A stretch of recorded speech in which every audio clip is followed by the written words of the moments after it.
नमस्कार मंडळी, आईचा बटवा या यूट्यूब चॅनलमध्ये मी तुम्हा सर्वांचे स्वागत करतो.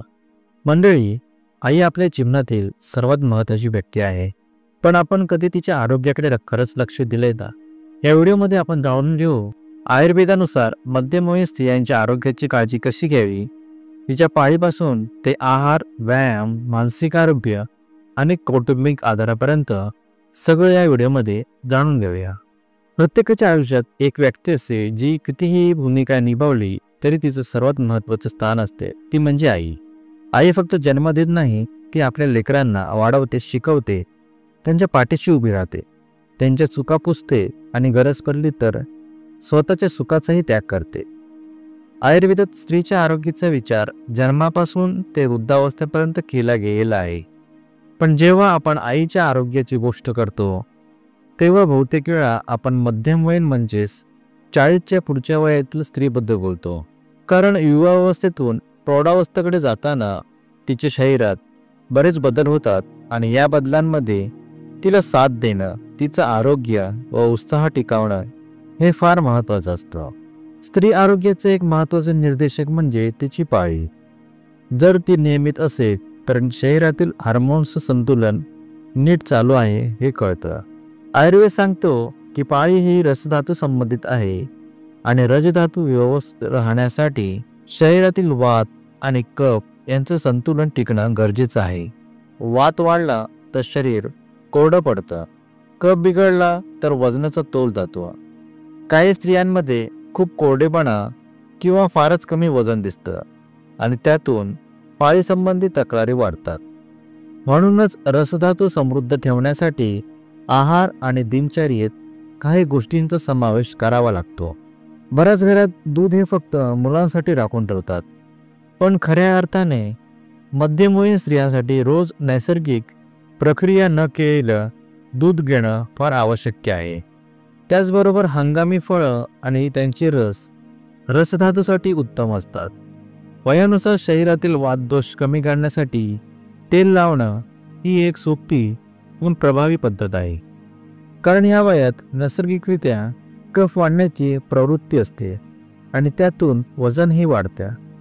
त्यामुळे वजनाचा तोल राखण्यासाठी आणि त्वचा, मांस यांना पोषण देण्यासाठी रोज तेल लावणं फायदेशीर ठरतं.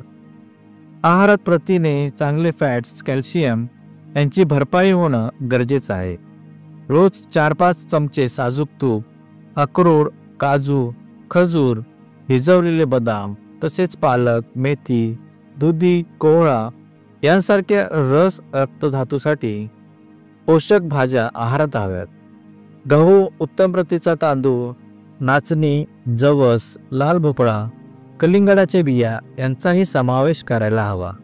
गर्भाशयाचं आरोग्य टिकवण्यासाठी सिद्ध औषधी तेलाचा पिचू वापरणं आणि विशिष्ट औषधींची दिली देणं ही आयुर्वेदातील प्रभावी पद्धत आहे. स्तनांची निगा राखणंही तितकंच महत्त्वाचं आहे. औषधी तेलाने हलक्या हाताने मालिश केल्याने स्नायू आणि त्वचा दोन्ही सुदृढ राहतात.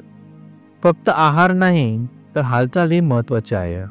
दररोज किमान अर्धा तास चालणं, 10 मिनिट प्राणायाम करणं आणि वेळ मिळाल्यास ऋतूनुसार शास्त्रोक्त पंचकर्म करणं शरीर आणि मन दोन्हींचा समतोल राखतं.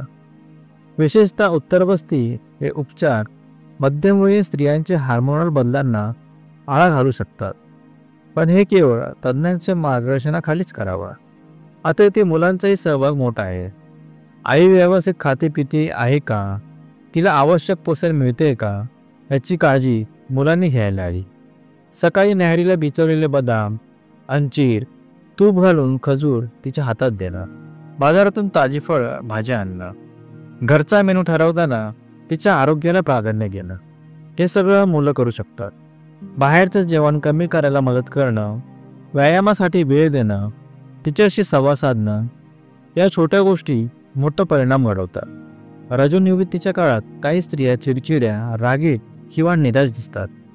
अशा वेळी तिच्यावर चिडण्यापेक्षा तिला समजून घेणं, तिच्या त्रासाचं कारण जाणून घेणं आणि थोडं सहकार्य करणं ही खरी साथ असते. आठवड्यातून एकदा तरी तिच्या पायाला तेल लावणं, पायाची मालिश करणं हे फक्त चेहऱ्यासाठी नाही तर तिच्या मनासाठी एक प्रेमळ दिलासा ठरतं. मातृदिनाच्या दिवशी फक्त केक कापणं किंवा कार्ड देणं ही साजरी करण्याची पद्धत नाही. तिच्या आरोग्याची, तिच्या संतुलनाची, तिच्या आनंदाची काळजी घेणं हेच खरं तिच्यासाठी गिफ्ट आहे. आणि अशा प्रकारे जर प्रत्येक मुलाने आणि कुटुंबाने आपल्या आईच्या आरोग्याला प्राधान्य दिलं तर तिची ताकद, तिचा उत्साह आणि तिचं ममत्व कितीतरी पटीने वाढेल. खरं तर हेच आयुर्वेदाचं खऱ्या अर्थानं सार आहे.